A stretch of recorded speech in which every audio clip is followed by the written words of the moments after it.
Ahmad A1 furniture, जहां पर आपकी लाडली के लिए इलेक्ट्रॉनिक्स और फर्नीचर आइटम्स, शादी ब्याह के लिए मजबूत पायदार furniture set, sofa set, dining table set, TV, fridge, washing machine के अलावा तमाम इलेक्ट्रॉनिक्स और फर्नीचर आइटम आपका वेलकम करते हैं।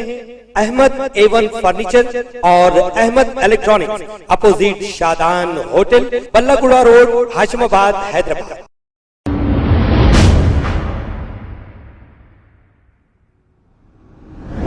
अस्सलाम वालेकुम नाज़रीन, 7H न्यूज़ में आपका इस्तक़बाल है। वालेकुम वरहमतुल्लाहि वबरकातुहू। बज़रिया हाज़ा तमाम अइम्मा इकराम को इत्तला दी जाती है और खुतबा ख़तीब हज़रात को भी इत्तला दी जाती है।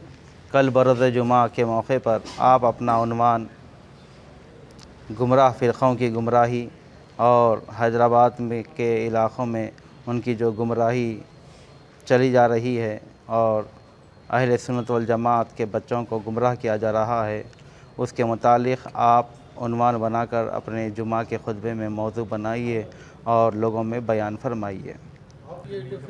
और ये जो फ़िरक़ा शकील बिन हनीफ़ के हवाले से पूरी बात धूम मची हुई है, आप हज़रात अइम्मा इकराम ख़तीब हज़रात तमाम से गुजारिश की जाती है कि इस मौजू पर ख़ास तौर से बयान फरमाएँ। और ये फ़िरक़ा नौजवानों को गुमराह कर रहा है, उनकी गुमराही का ख़ास तौर से खुल्लम खुल्ला ज़िक्र फरमाइए और तमाम मुसल्लियान मस्जिद इस बात की तरफ तवज्जो दें और अइम्मा इकराम और ख़तीब हज़रात इस बात पर अपनी उन्वान बनाएं, जुमा के मौके पर लोगों के सामने अहादीस और कुरान मजीद की रोशनी में इनकी गुमराही का ज़िक्र करें। खबर है शहर की, खबर है गाँव की, खबर है सारी दुनिया की। 7H न्यूज़ पसंद आए तो लाइक कीजिए, शेयर कीजिए और सब्सक्राइब करना ना भूलें। 7H news.